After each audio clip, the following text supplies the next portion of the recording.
But it's usually... I would never do that. I would never. It was like a blob, but like a figure.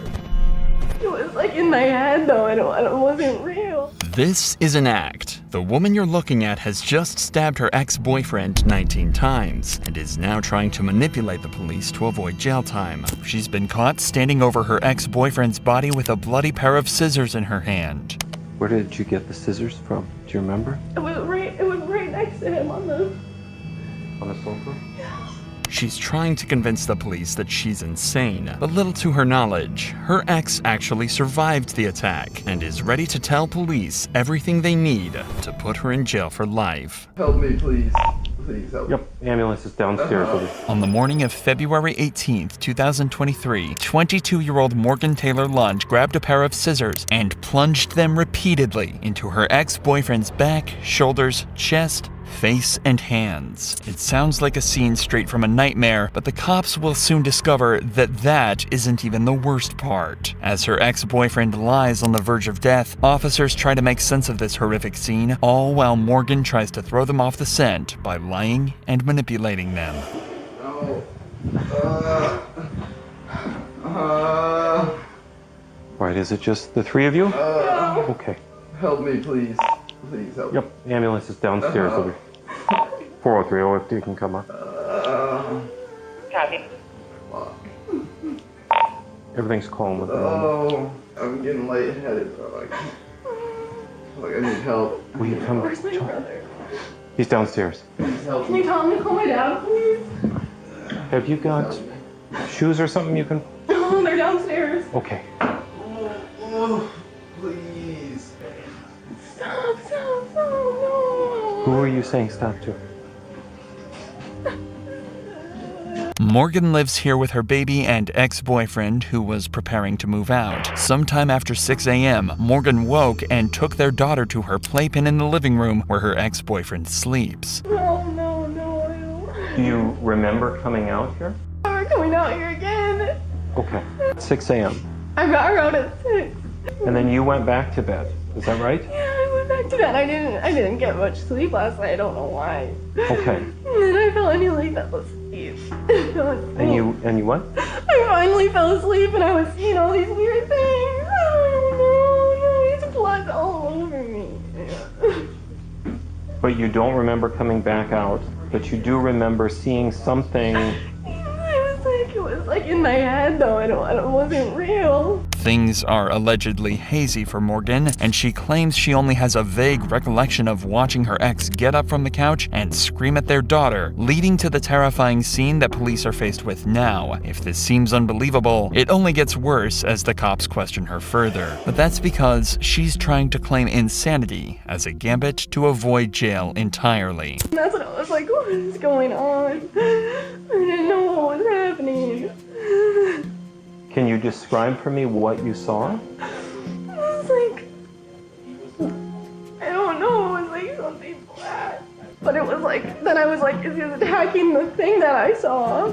I don't know, I was all confused, like I thought I saw something that wasn't happening. But it gets even stranger when she claims a dark figure appeared and started attacking her ex. She claims she was so scared she tried to kill it, but was actually stabbing her ex-boyfriend without realizing. Morgan's not making any sense, but thankfully there's someone else staying with them, Morgan's brother, Ethan, and he heard the whole thing go down. What's going on, man? I'm freaking out. Okay, is that your sister? Yes. Okay, so what happened? I'm just sleeping. You were sleeping, okay. Sleeping, and I just hear screaming. I thought they were just fighting like normal. Then it starts getting loud. What the hell? Was he screaming back at her? It was kind of like a, get off me, like, help. They're on top of each other. What do you mean so they both were on top of each other? He was like on top of her trying to take the knife out of her hand or something. I don't know. Okay, so, how was she positioned? When you say when he was on top of her, was he like straddling her? Yeah, he like had her wrist down. And then holding her wrist, like straddling her, like that? Okay. Was he bleeding already at that time? Yeah. Where was he bleeding? Where'd you see? His arm and stuff, and then I seen the couch. Was she saying anything at this time? She's just freaking out. I don't know. She's saying she doesn't know what happened. That she was seeing stuff, having a dream or something. and then realized it was real. Okay. Does she suffer from mental health? I think since she's had a kid, because they... That's their kid? Yeah. Okay, so you think since she had a kid? Yeah. Hi. I'm trying to say hi, huh? Even her own brother seemed skeptical about her story, and from what he describes, it sounds like Morgan was attacking her ex-boyfriend without provocation. And if she's been seeing strange visions as she claims, then it's news to Ethan. The cops need answers, and the only person who can give them what they need right now is their main and only suspect, Morgan. Do you take any other medication right now? No. Okay. Had you been drinking at all last night? No. No? I was just at work today. Okay. And you would not be in any trouble for it at all, but have you used any kind of recreational drugs? No. Not even like simple things like weed or anything like that? No. No? Oldie vape, that's all I do. Okay. No, no, no. I should have got help. I should have got help. Listen, I should have told people about it. How long have you had those Like a experiences? year, or like a half of a year, I don't know. Half of a year? Like this past year it started happening, I don't know. Okay. You're 21? Yeah. Whenever you see things I like need that... my dad to come. Okay. Oh my god, oh my god, oh my god. So whenever you see these things, how do you feel? I just felt like my heart was beating really fast. I was really scared. Okay. And I feel like completely somebody else. You feel like somebody else? Like it's not even me. I wouldn't do that. I wouldn't do that. It's common for new mothers to go through a bout of postnatal depression, and symptoms can include mood swings, feeling overwhelmed, worthless, and having a general lack of energy. But it's unlikely Morgan would have experienced hallucinations. That would be down to a much more serious condition, known as postnatal psychosis, and from what she's about to say, it sounds like this could be a perfect example of it. Do you usually see the same thing? Yes, and I feel like somebody else. I feel like it's not even me. If you had to physically describe what you were seeing, like big or small, black or white, gray, blue, whatever. It was like a blob. Like a blob. Like a black blob. Like a blob, but like a figure. Okay. So you see a dark figure, but it doesn't look like a person. Am I understanding that right? It's just sort of the shape. And I could hear him. And then I came out and I saw something like over him. So I don't know like what was like real and what's not real. Okay. I don't know if I was dreaming. No, But it's usually- I would never do that. I would never Right. do that. Yeah. But it's usually that same sort of dark figure that you see. Yeah, but it's something in my head. It's not like I don't know how to explain it. Where did you get the scissors from? Do you remember? It was right next to him on the. On the sofa? I didn't like go looking at or like it was So- right there. 'Cause When I came in, he was sitting over here. Is that where he was sitting when you came out? But there's a problem. Postnatal psychosis can affect anyone who recently became a mother. It usually happens within days of giving birth, and in edge cases, it can happen up to 6 weeks after. But almost a year after giving birth? That's almost unheard of, and definitely would have been noticed by those around her. With her ex-boyfriend still incapacitated, expected to die, and obviously unable to talk, no one can be sure if she's telling the truth. Did you call 911? Did your... I was trying to, and then I couldn't get the phone unlocked, and he can call work at the mental health institute.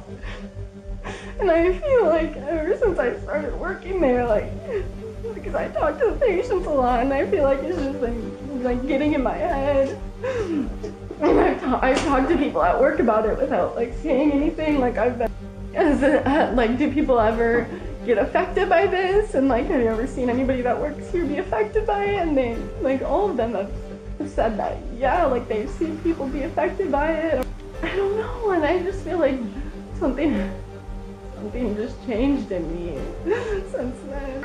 Is Dad coming, Ethan? The story isn't making any sense, so all the officers can do is head to the station and try to get to the bottom of how this girl seemingly lost control completely and resorted to murder. I'm going to acknowledge that this process is super uncomfortable, and it may feel at times that you're being treated like you're like a piece of evidence or something, but the reality is no one here is judging you or thinks you're a bad person. It's just the nature of things that we have to collect all the information that we can. So Thank you.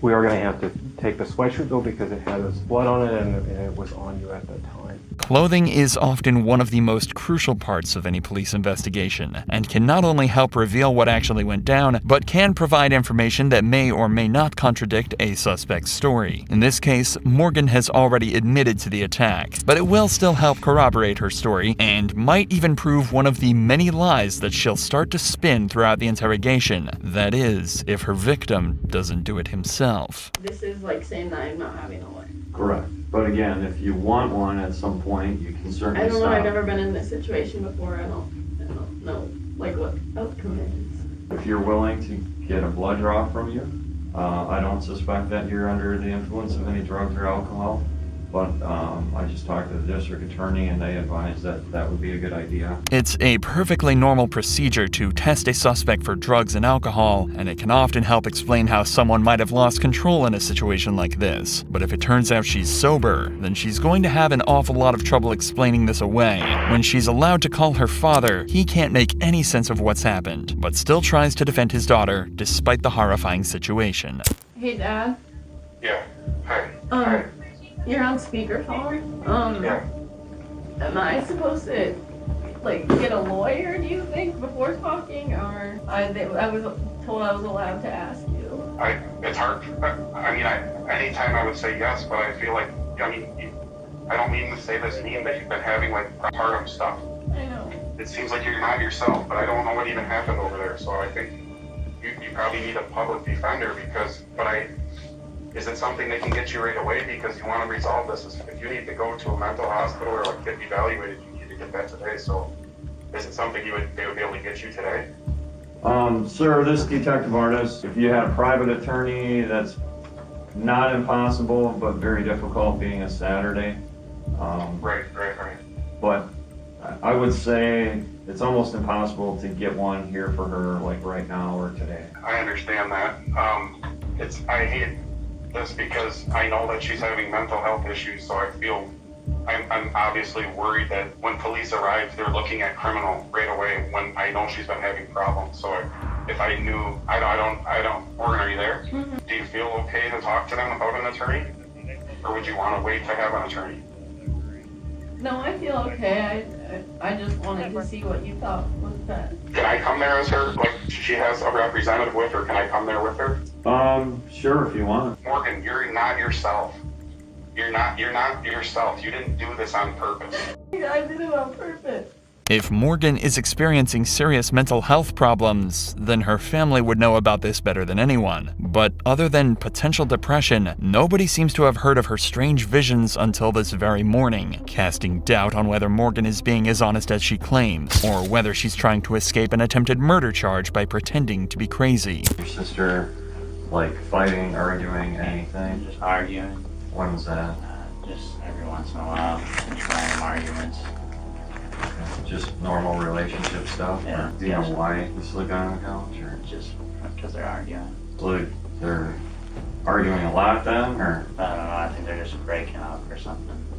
But they only argue, like, you know why they're breaking up? Or I don't think she feels like he's treating her like right. If she's going to convince anyone she's insane, then she's going to have to prove that she was incapable of either knowing the nature of her act, understanding the nature of her act, or distinguishing between right and wrong at the time of the crime. was she talking about that before the baby was born or while she was pregnant? Or No. I never really seen her when she was pregnant, but okay. not that I know.